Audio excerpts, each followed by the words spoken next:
2008. This is the first Speeding Bulletin report for the new year.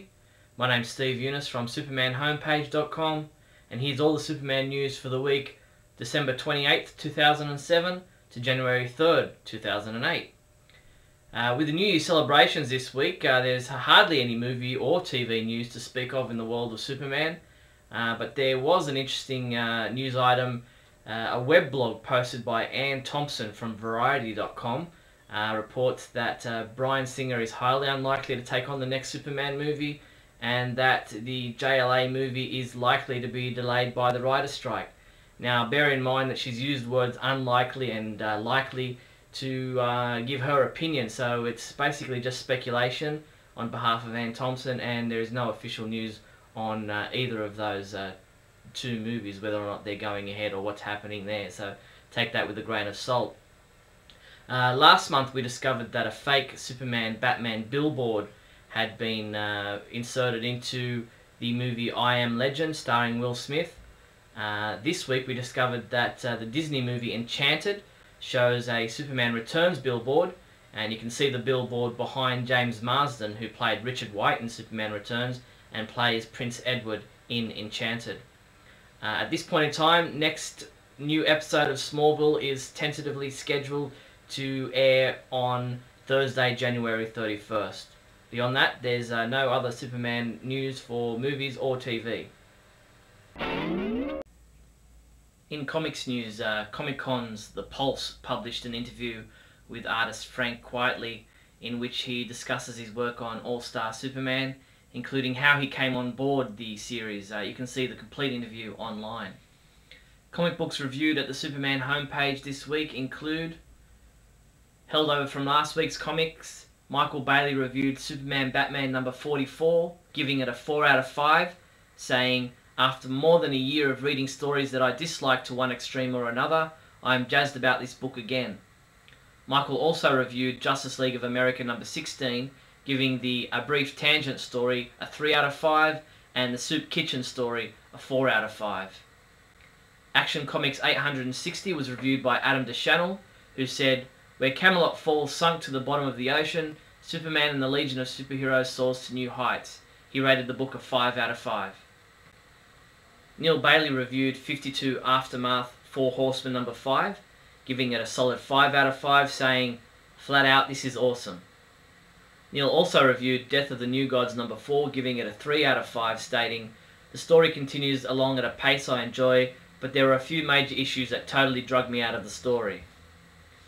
Countdown to Final Crisis number 18 was also reviewed by Adam DeChannel, who said, "Countdown is getting better and better as it nears the end."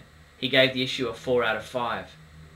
Teen Titans number 54 was given a rating of 3 out of 5 by reviewer Jeffrey Bridges, who said there are all kinds of things that don't add up and seem to exist simply as an easy and or cool way out of the story. Look for a summary of Michael Bailey's reviews of JLA Classified number 49 in next week's Speeding Bulletin. And finally, for Superman Comics shipping the week January 4th, again delayed because of the New Year's holidays, Countdown to Final Crisis number 17, Justice League Unlimited number 41, Supergirl number 25, Superman Redemption trade paperback, and JLA Kid Amazo trade paperback. At the Superman homepage this week, we updated the Super Trivia quiz for the month, where we asked 3 questions about Superman, and the 3 questions for this month are: Question 1, in post-crisis comic books, who was the mother of Lena Luthor? Question 2, fill in the blank. The cover of Superman number 1 from 1939 states, "The complete story of the daring of the one and only Superman."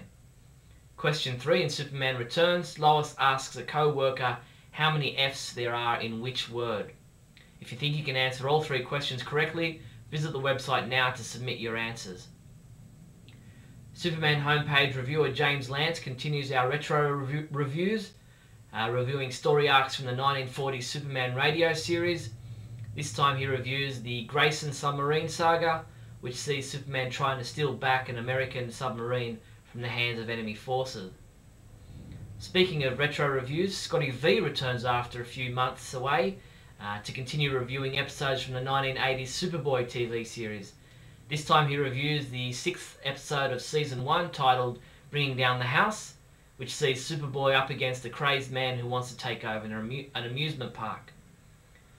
2008, the Superman homepage promises to be one filled with lots of news, rumours and all the usual features you've come to expect, and a whole slew of new surprises.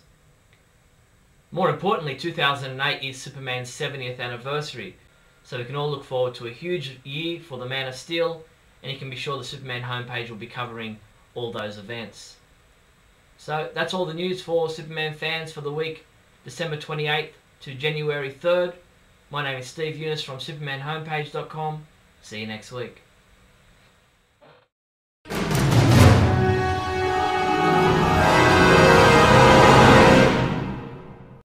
Hello, Happy New Year, and welcome to Bailey Planet. I am looking at my comic book collection today. Actually, I have for the last 2 or 3 days, and I'm culling a lot of it. I'm doing something that I've not been meaning to do for a long time. It just kind of snuck up on me. Most people are like, oh yes, I'm going to stop being a child and reading comics because comics are infantile. I've never been that kind of guy. But I was looking at my long boxes, of which I have probably about 10. And I went down there last night and I got rid of 2 of them. I looked in and I said, I'm never going to read these again.